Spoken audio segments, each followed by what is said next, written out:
RSS police ബന്ധം, മലപ്പുറത്തെ police ഇടപെടലുകൾ തുടങ്ങിയ വിഷയങ്ങളിൽ പ്രക്ഷോഭരംഗത്തിറങ്ങാത്തതിൽ മുസ്ലിം ലീഗിൽ തന്നെ ആഭ്യന്തര വിമർശനം നടക്കുന്നുണ്ട്. മുസ്ലിം ലീഗിന്റെ കോട്ടയായ മലപ്പുറം കേന്ദ്രീകരിച്ചുകൊണ്ട് സർക്കാരിനെതിരെ പ്രക്ഷോഭത്തിനുള്ള സാധ്യത ഉയർന്നിട്ടും പാർട്ടി മടിച്ചു നിൽക്കുന്നുവെന്നാണ് പരാതി. കാഫിർ കേസ് നടത്തിപ്പ് ശരിയായില്ലെന്നും ആക്ഷേപം ഉയരുന്നുണ്ട്. പാർട്ടിയുടെ വാട്സപ്പ് ഗ്രൂപ്പുകളിൽ തന്നെ അതൃപ്തി പ്രകടമാക്കുകയാണ് ഇപ്പോൾ പ്രവർത്തകർ.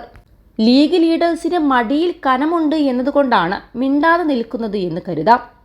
പക്ഷേ യൂത്ത് ലീഡേഴ്സിനും മൂത്ത ലീഡേഴ്സിനും ഒന്ന് അണികൾക്ക് വേണ്ടിയെങ്കിലും മിണ്ടിക്കൂടെ എന്നാണ് ചില പ്രവർത്തകർ ചൂണ്ടിക്കാട്ടുന്നത്. നിലവിലെ സ്ഥിതിയിൽ ആരും മിണ്ടാതിരിക്കുന്നതിൻ്റെ കാരണം അവിടെയും ഇവിടെയും ഇല്ലാത്ത രീതിയിലുള്ള ലീഡറുടെ സംസാരമാണെന്നാണ് മറ്റൊരു comment.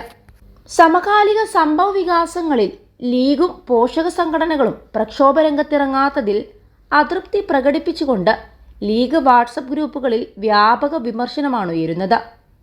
MSF president PK Navas SP Sujith ദാസിന്റെ പ്രവർത്തനങ്ങളിൽ ഒരു വർഷം മുമ്പ് തന്നെ വിമർശനം ഉന്നയിച്ചിരുന്നു. അക്കാര്യങ്ങൾ അതിലും ആഴത്തിൽ ഒരു ഭരണപക്ഷ MLA തന്നെ ഉന്നയിച്ചിട്ടും യൂത്ത് ലീഗോ MSFോ ഇല്ല എന്നതിലാണ് അണികൾക്ക് അമർഷം.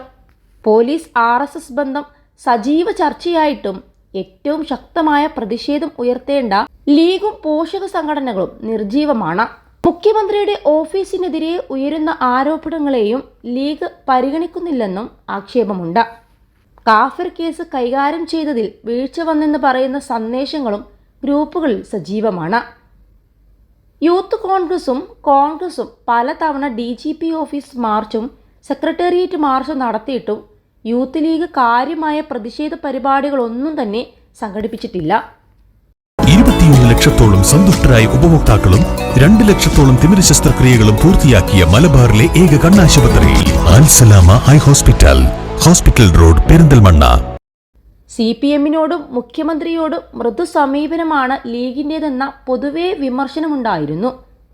അതിനെ അരക്കിട്ടുറപ്പിക്കുന്ന സമീപനമാണ് ഇപ്പോൾ ലീഗ് പൊതുവെയും മലപ്പുറത്ത് പ്രത്യേകമായും സ്വീകരിക്കുന്നതെന്നാണ് പാർട്ടി പ്രവർത്തകർ പരാതിപ്പെടുന്നത്.